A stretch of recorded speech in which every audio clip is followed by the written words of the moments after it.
Alright, so here we are. I'm talking over Mike as we walk into his shop, and I will let him go from here. Yeah, welcome to the shop. I'll give you guys the quick tour around. It's about 30 by 30 wood shop's got some house storage down here as well. So here's lumber rack. This is one of the first things that I put in here, and most of the stuff on here is air dry lumber from my own property. Cherry, birch, and ash. And then, of course, a mix of a lot of others. The rack's all dimensional lumber bolted together? Yep, yeah, bolted together. Is that oak, I see? Yep, we use some oak, dimensional lumber, 2x4s, and then oak on the outside for strength, additional strength. And it's bolted top and bottom to keep it from falling over.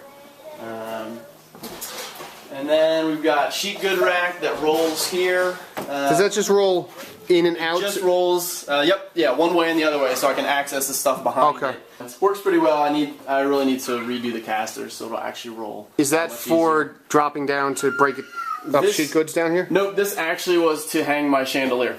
Oh. The prototype chandelier, the real one, just to look at it.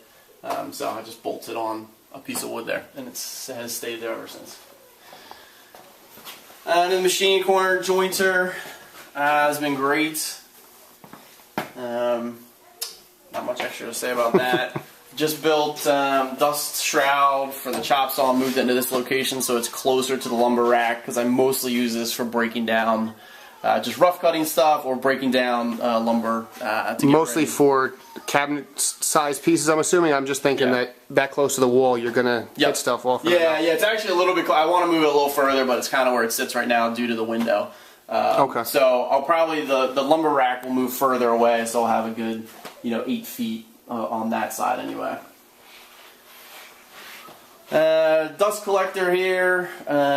So all the power tools tend to be kind of into this corner of the shop. Does the dust collector stay there and you move hoses around to reach it? Pretty much in place here. I do have to roll it a little bit closer to some of the machines, but it's generally in this location. I've just moved some machines around recently, so I'd like to run duct work for a dust collector and get some of the power machines a little bit further from this corner, but currently everything's kind of clustered in this corner. Okay. So I can just run the hoses there. Saw stop. Don't really need to say anything about that. It's absolutely awesome. Probably the best thing I have in the shop right now in terms of purchase. I've used it.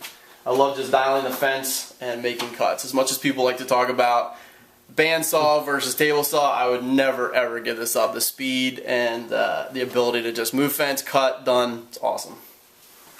I'm with you there. I don't know how you would work without a bandsaw. Oh, without a table saw. Exactly. So here's my bandsaw, which I have been getting a little bit more use on. It was pretty finicky when I first got it. I spent some time tuning it up. Now I know it a lot better. It's great. 18 inches. I've been resawing some stuff on it recently. It works really, really well. So.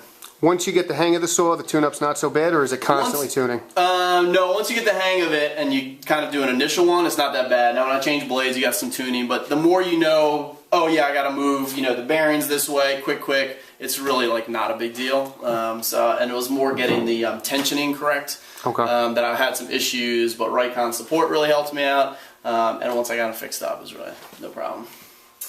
Drum sander is absolutely awesome, especially working with thinner pieces like I do. I can resaw them on the bandsaw, then run them through here, and just get them perfect. Man, someday I'll take mine out of the attic. Yeah, I'm using this all the time. In fact, I'm using this even more than my planer. I'll just send stuff through here with the rough grit. It's great for just cleaning stuff up. What do you keep on it? What grit? I generally have about 100 grit. This is actually a 36 or something. Or 60. It's really rough, but generally I keep about 100. But I actually change papers on here quite often for what I need. And when I'm sanding stuff, I'll go through the different grits. Pretty easy to change it quickly, and I cut my own paper, which saves a bunch of money, but it's sort of a pain in the butt. Drill press that I just cleaned up. It's kind of sitting here right now.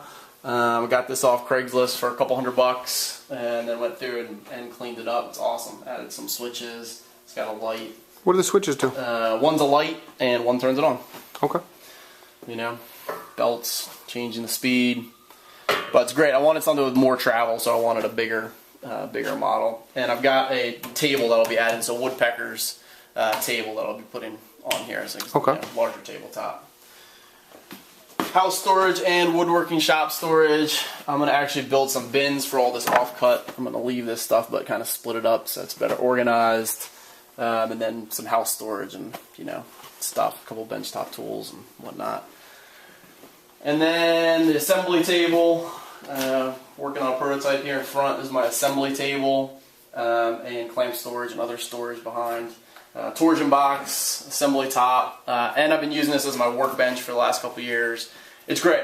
Before I had this, when I built it and had the dead flat surface, man, it's unbelievable. To take out one plane as you're putting anything together and having a dead flat surface is just, man, you can't say enough about it. So it's great. If you don't have a dead flat surface, I highly recommend. I would think the only downside to it as a bench is the lack of dog holes. Yep, and I put filler blocks in. I just haven't drilled the dog holes. Oh, okay. So I've got filler blocks right in line with this vise here.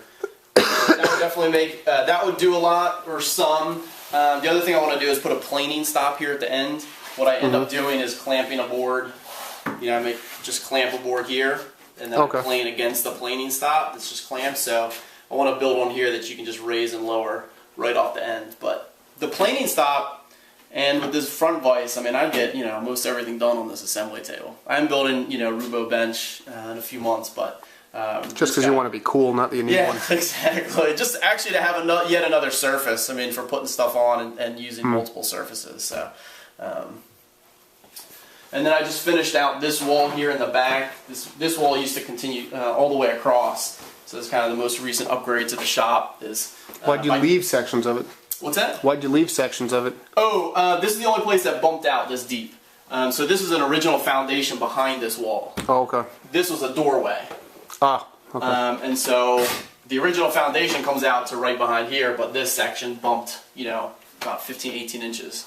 So I uncovered this, you know, all the way across here. And, you know, put the clamps back with the new storage and more storage over here. So absolutely awesome. I'm thinking about actually switching my assembly table to the other way around since everything's now here.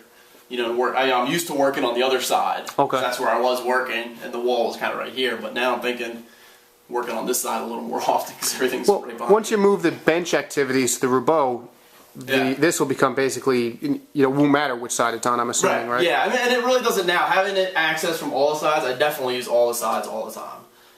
So I really love having access from all the way around, especially an assembly table. You want to get to different sides of drilling, screwing, clamping from all sides of a project. So having it, you know, in the center is great.